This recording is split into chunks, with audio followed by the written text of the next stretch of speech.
Hi, this is David here, Island Camper Vans, and welcome to the handover video for this Benimar Tessoro 463.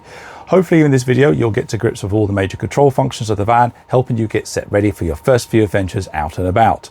Now I do recommend that you bookmark the video or maybe download a device for later, and that way there you have a handy guide if you're out and about. All that's left for me to say is I hope you find the video useful, and I'll catch you at the end.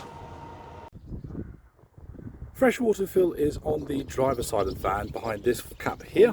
Lift this up and then use your habitation key to unlock this, and it's just a case of just rotating this, removing the cap and then inserting your hose into the hole. Now you can check the levels when you're filling the van by popping inside and checking the habitation control. That will give you an indication of the water levels for the van, but you can fill until you see water backwash out of this, and that will let you know the tank is absolutely full. Once you're done, put the cap back on like so, wiggle back into place and then shut the flap down, and that covers the freshwater fill. Just next to the driver's door you're going to see this, and this just here is your electrical hookup point. So it's a case of just open the flap and then we connect our cable to this point here. So to connect our cable, we take our cable, open this part up, and then we slide the cable on until we hear it slide into place like so, and that then has us hooked up. Now, important thing to note when you're hooking up your cable is always travel without a live cable. So when you're parking on site is hook up first and then connect the cable to the power end and then connect the power source from there. When you're disconnecting, disconnect the power source first and then remove the cable from this end here. Now, when you are winding your cable up, it's a good point then to check your quality of cable, make sure there's no nicks and tears in the actual insulation level, check the condition and quality of your end. If you suspect any problems at all with your cable, it's time to replace the cable itself, and that covers electrical hookup. So next to the rear wheel on the driver's side, you're going to see this just here. Now this is the wastewater dump. Now the valve for that is hidden just underneath the van, and it's this lever just here. There's a case of pull the lever out to dump wastewater out of the van like so. Once you're done, you just close the lever and that then clears all the water out of the van itself. And that here is our wastewater dump. Along the driver's side of the van, you're going to see this locker with this symbol on board. This is the gas locker. So we need the habitation key to unlock it first. Once you've unlocked it, we can open the flap, and then inside we have storage for our 2 gas bottles. Now it's a single regulator connector, so you will need to disconnect one bottle to use the secondary bottle, and then to turn the gas bottles on you just turn the valve to the left, and then to close the bottle turn the valve to the right. There is a little sticker on the door just to remind you which way round to turn the valves. Now it is recommended that when you're traveling with gas on board is that you switch the bottles off and possibly isolate the gas circuitry as well, which we'll cover in another part of this video. Down along the passenger side of your van you're going to find this access door here labelled WC, and this allows us to access the cassette toilet for your Benimar. So you will need to unlock the door with the habitation key first before you can access it, and do make sure that the toilet flap inside the bathroom is closed to allow the cassette to release. So let's open the door, and then to remove our cassette we're going to squeeze this blue trigger down here, pull the cassette unit out like so, and then to empty the cassette we rotate this nozzle around, undo the cap, and then as we pour we're going to press the blue release valve which is at the top of the cassette just here. Now when you're cleaning the cassettes out, what you want to do is swash it around a couple of times, fill for water, slosh and empty at least twice as I said, and then when it comes to fill it up for chemical, put about a litre of water in, fill it to about where the wheels are, and then add your choosing chemical through the port here. Just bear in mind that in Scotland blue chemical is banned from most campsites and you'll need to use pink, green chemical. Once you're done, put the cap back on, push this back nozzle back into the correct position, slide it in wheels first until it clicks back into place like so, and then there's the toilet cassette returned back to its housing. Shut the door and don't forget to lock it. Toilet cassettes are often stolen from campsites, so do make sure that your one is secured by keeping it locked.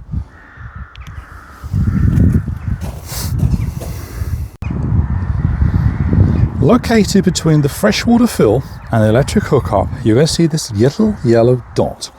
As we get closer, you can see that this little dot is your freshwater dump. Now, just underneath here, okay, if you look up underneath, you will see a green plug which you need to undo, and that will empty out your fresh water. Now, fresh water dump is important for when you are winterizing the van, or if you're leaving the van laid up for a few weeks and not planning to use it, because you want to remove the water from the van to ensure that you don't have stagnant water in your system. And that is our fresh water point. Let's take a look at the sink in the kitchen area of your Benimar. So to use the sink, you need to make sure that first of all you have fresh water and you turn the water pump on. Otherwise you're not going to get anything to work.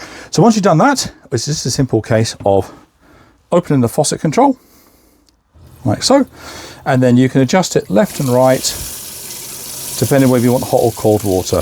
Now remember, if you want hot water, you need to make sure that you turn the water boiler on and it has a chance to heat the water. And that there covers our fresh tap.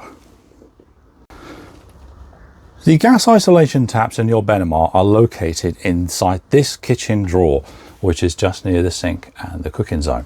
So we open the drawer and you're going to notice these 4 taps running across the bottom just here. So these taps need to be in the up and down position to allow the taps to be open. If they're horizontal, they are closed. There is a little sticker which the camera can't quite see from here, hiding on there, which will tell you the direction of the taps need to be for what they need to be used. And they are just physically just rotate them like so to isolate those circuits.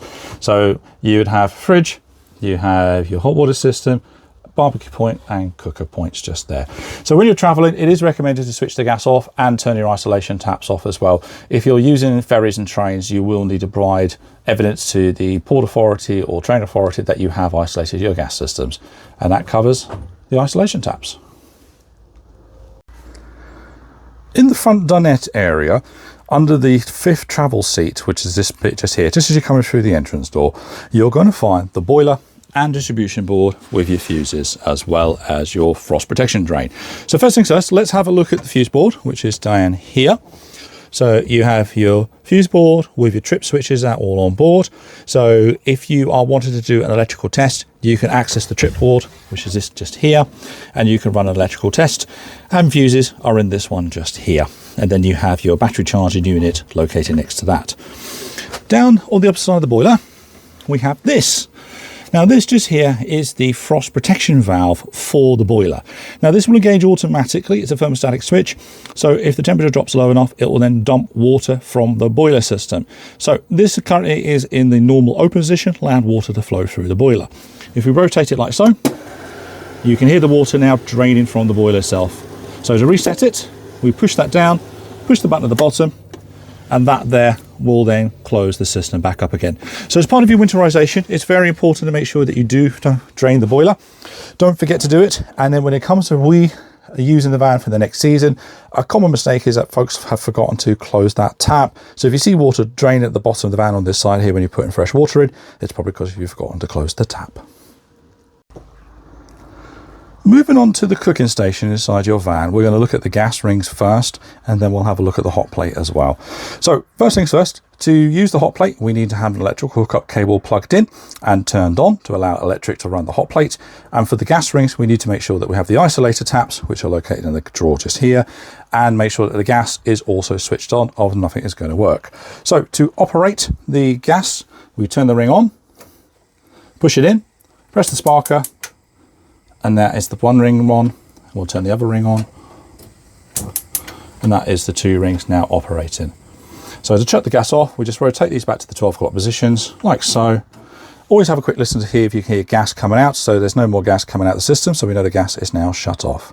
So the hot plate ring. So the hot plate ring is controlled with this device just here, and it's a simple case that we just turn it on. This light will then come on to let us know the hot ring is engaged. Remember, the hot ring can only work on electrical pass-through. So further down, we have the oven and grill, which are controlled by this control device here. You have oven and then grill. And these work basically in the same way as you saw the gas. So turn it on to what you want it to do, hold it down, ignite it. That's the oven on there. And then for the grill, turn it the other way, press and ignite. And that there is the grill now working. Again, don't forget, when you're finished, turn it to the 0 position. And then once you've been cooking, it's not a bad idea to leave the oven door open if you've been using the oven and grill. Just give it a chance to cool down, or put it into the vent position like so. And then when you've been using the hot rings, don't forget to let this cool before you shut the glass. There is a warning on here, don't close it with the rings lit. If you pull this down and the rings are too hot, you run the risk of breaking the glass or shattering the glass. So make sure this is all cooled down before closing that. And that covers the cook station. Move on to the windows. The windows are straightforward to use. You undo them by using the latches here and then just pushing the windows out to your desired position. To shut the window, bring the window back, and then you can put it onto a vent mode by allowing the window to latch on this little edge, and that lets you get your fingers down the side here, and that puts the window into a vent mode. To fully shut the window, you want to bring the latch the other side of the lip, like so, and then you can check, make sure if you can get your fingers down there, it's in vent mode. If you can't get your fingers down there, it's fully shut. Don't forget the ones on the sides as well. And then your screens and blinds are located in the actual unit themselves. So screen at the top and then blind at the bottom. Don't forget that when you are driving, please don't leave the screens or the blinds down. It's recommended you drive with them in their closed position, just to avoid any tension problems. So for heated and hot water inside your van, you need to use the Truma system, which is located here just above the habitation door. So to access it, we're going to press it and wake it up like so. And then this symbol here lets us know that we are an electrical hookup. We then have our options across the top here, which we can control via using the little dial and pressing the dial to select the options. We have a timer, clock, and then settings down the bottom here. So to start yourself off with, the first thing you need to do is tell the van what energy you are using for heating or hot water. So select this one, press the button, and then you've got a couple of modes here. You have gas, mix 1, mix 2, electric 1, electric 2. So electric 1 is 900 watt and electric 2 is 1800 watt. Now I recommend using either gas or electric 1 or 2. I don't suggest using the mixed modes. They don't really provide that much benefit. I would suggest that you just opt for either full electric or for full gas mode. So in this case here, we're going to go electric. Select. We're now going to pick hot water. So we turn this to eco, 40 degrees, hot for 60 degrees. Select, and then to turn the heater on, select the van, press the button, and then select the temperature that you would like to have the van set to, like this case. And now you're going to see the symbols at the top here. So this means that the heater is on, the hot water system's on, we're in electric mode, and currently the fan for the heater is in soft mode.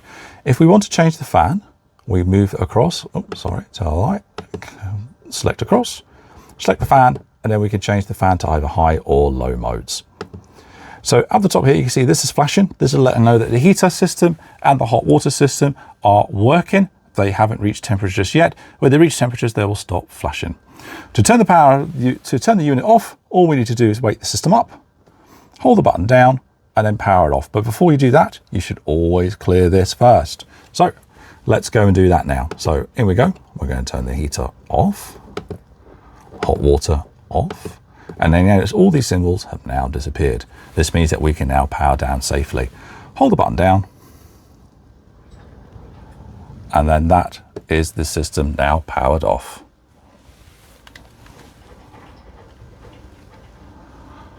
Now this, after a few moments, will go completely blank.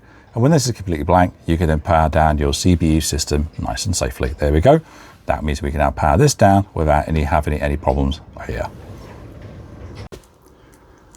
Now let's have a look at the fridge. So the fridge can be controlled via 3 different energy sources. You have electric hookup, vehicle battery, and gas. So first things first, let's turn the fridge on. Hold this button down here to the left. That will turn the fridge on. We then have these little squares which allow us to make changes to some of the options available. This is the energy mode.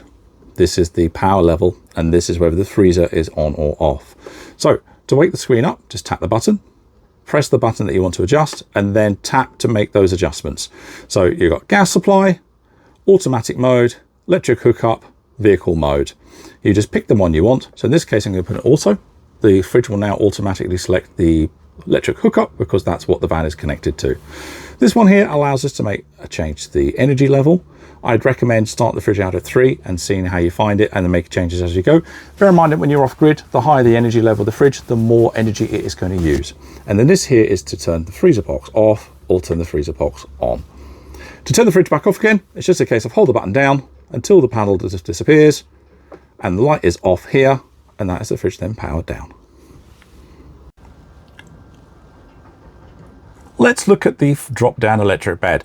So the drop-down electric bed is operated via this key mechanism just located here. So you insert your key, 12-volt circuit on, and then just use the key, turn the key to lower the unit down. Now the unit will carry on down until it reaches its lower point.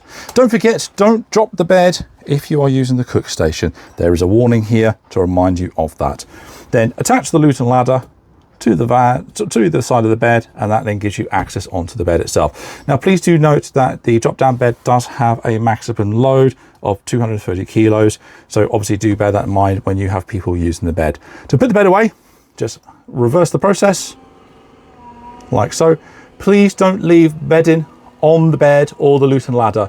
The bed goes up into a very tight space and it will stop it from locking at the top correctly. If you wish, you can remove the key for safety purposes. So moving on to the bed unit in the back of the Benimar. So normally when you have it configured as the two sides, okay, you access that via the step unit just here, and you have an intermediate cushion as well. But if you want to use this as a large bed, you need to put the steps away and then pull out this section and then attach the Luton ladder. So to pull the section out, first of all we need to put the ladder away. That just lifts and locks into place, and then we pull this part out till it reaches the end, and then we can attach our ladder onto here. And then it's just a case of flipping out our extension cushions, and that then gives us the big, large extended bed. To put things away, it's just push this back, pull this down, and that puts it back to the way it was earlier. In your bathroom area, you've got your vanity sink. Again, works like the shower, and the other sink that's in the kitchen area. So again, just on the faucet. And then you have your chemical toilet. Now, your chemical toilet is a fairly easy device to use. You have located here an indicator to let you know how full the cassette unit is, and then located lower down, there is a flap unit here, and then the flusher control to the side. Now, the flusher control only works when the 12-volt is on because it is electrically operated. So, use the toilet, open up. Now, you do need to open this flap, which is this lever here. That opens the flap to allow waste to pass through. You then do your business. Once you're done, you're ready to flush the toilet. Hold the button down to the side. Water will flush through. Let the water pass and then close the flap. And then that is you all done.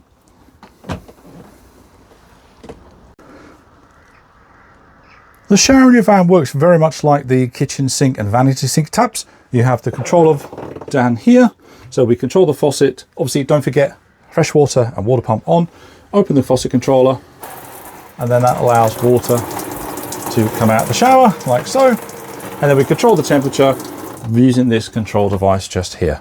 And that is the shower.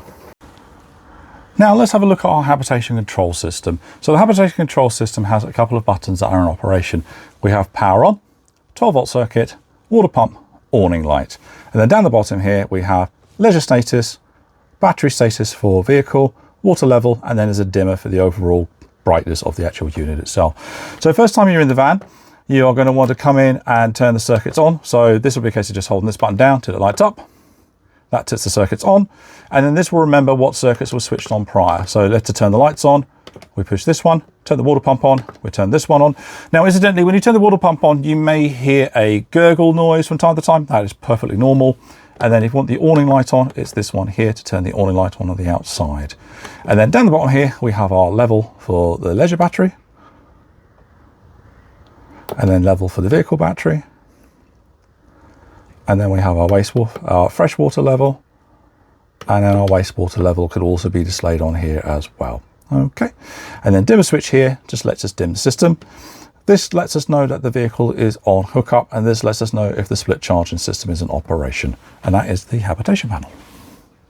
So that was the Handover video for the Benimar Tessoro. I hope you guys find it useful, and on your first few adventures, it comes in handy. Now, if you are stuck in the field and you need any help or assistance, then please do reach out to us here at Highland Camper Fans. We are more than happy to help. All that's left for me to say is that we wish you many happy miles motoring, and bye for now.